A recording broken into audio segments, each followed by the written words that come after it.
This is it, man. Yo, eto nga, totoo na. Unti-unti nang lumilitaw. Here.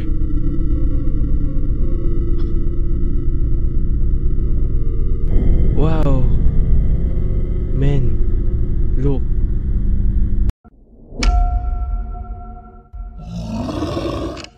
Sa araw na ito ay ating aalamin ng isang nakakatakot na lunar moon sa Minecraft. Paano kung pagsapit ng gabi at pagtingin mo sa kalangitan ay masusulyapan mo ang isang napaka-creepy na lunar moon. Kaya naman nagsagawa ako ng research patungkol sa creepy mites na ito.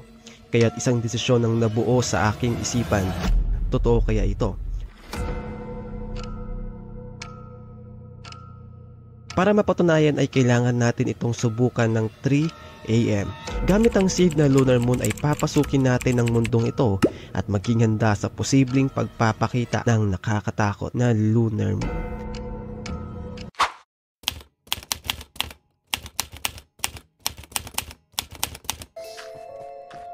Sa pinakamataas para hindi tayo maabot ng pana ni Bangkay. At sana walang mga aswang na paligid-ligid na palipad-lipad sa paligid Ito mga kapareng. Wala naman pinagbago mga kapareng no.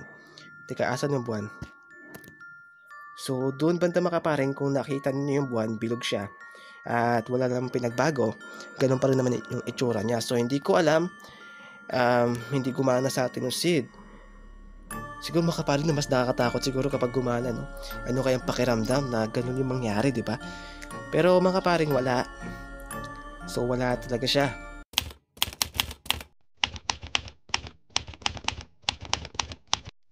Okay, yun man, what's up? So andito tayo ngayon. So actually gabi pa magpapaabot kaya kailangan, pero yun nga, depende yan. Malalaman natin yan mamaya, no? Umaga pa naman, kuha tayo ng mga gamit natin. To man be ready kung anong mangyayari sa posibleng pagpapakita no, ni lunar moon. So wala kasi akong idea kung totoo nga ba talaga no. Actually dati ginawa ko na to, sinubukan kong alamin kung totoo nga ba talagang nag-e-exist ang creepy mites na ito sa Minecraft. So inimbestigahan natin to no, inalam natin yung background nito, yung kwento sa likod ng mga creepy mites dito sa Minecraft. Okay man, so far, maaga pa naman. Ay kailangan natin kumuha ng mga pagkain. Wait, kailangan natin ng pagkain. Pagkain. Ayan, yan. Okay, ito meron dito mga ano. So damihan natin yung pagkain natin at kasi mamayang gabi, no, pagpatak ng gabi, maging handa tayo. Di ko alam paano gagawin natin, no. Kasi for sure naman pag patak ng gabi, maglalabasan yung maraming salot. May tiyanak, 'di ba? May mga aswang, may mga mangkukulam, may mga bangkay man, yung mga bangkay at magsusulputan lahat ng mga 'yan. Kaya naisip ko na pagpatak ng gabi, magtatago tayo, no. Kung sakaling hindi pa magpapakita si lunar moon, hindi pa tayo lalabas. Pero once na nagpakita na, ay tsaka tayo lalabas at titingin tayo sa kanyang mga mata at sa kanyang matalas na mga ngipin at let's see kung anong mangyayari. Kaano ito ka-creepy? Hindi ko alam. Gaano nga ba ka-creepy ang lunar moon at gaano ito kadelikado? Hindi natin malalaman kung hindi pa natin makikita maya-maya. Build tayo ng malit na bahay natin dito, no? Para habang nag-aantay tayo ng paglabas ng lunar moon.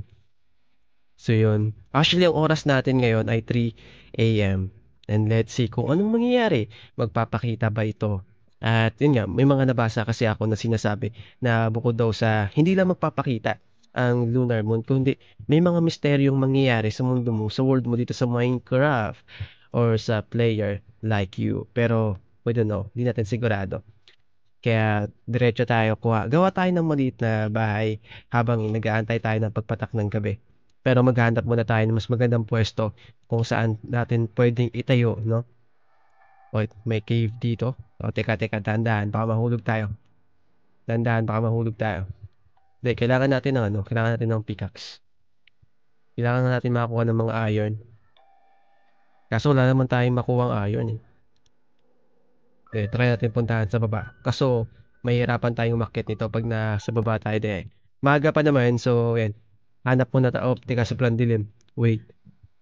Sana may magkataon na, ayun, ito pala eh. Hindi natin kailangan bumaba pa ng bumaba. Ayun, dito na pala eh. At kailangan natin ng Oo nga pala, kailangan pala natin ng ano, dapat pala naka-iron pala naka-stone pickaxe tayo 'no, para makuha natin yung iron. Maaga pa naman, eh, 'no, habang nag-aantay pa tayo. So, konti lang, malapit na rin naman na yeah, okey. So, unti-unti ng sumasapit ang gabi, 'di ba?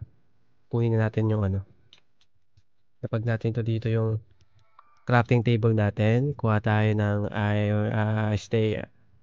kuha lang tayo sa stick. So, yun man, ang bilis lang ng oras ngayon at hapon na, maya-maya ay masisilayan na natin ang pagpatak ng gabi at masisilayan na rin natin 'no, ang creepy lunar moon kung lilitaw nga ba ito. Well, hindi tayo sigurado kung anong mangyayari, pero let's see. So far teka, kasi maraming mga salot dito, eh. Anong gagawin natin? Okey, okey, man, wait, this is it, man. Yo, eto nga, totoo na. Unti-unti nang lumilitaw here.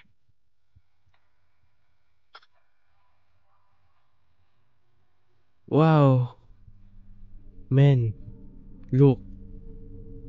Kung titingnang mabuti yung kanyang napaka-creepy, sobra ang tatatalas ng mga ngipin at tingnan yung mga mata. Tingnan ang mga mata, mga kaparing. Sobrang creepy ng lunar moon. Wait, baba tayo. Teka. Hinahabol tayo ng mga salot. Wait, may mga salot ata. Hinahabol yata tayo ng mga salot. Wow, man.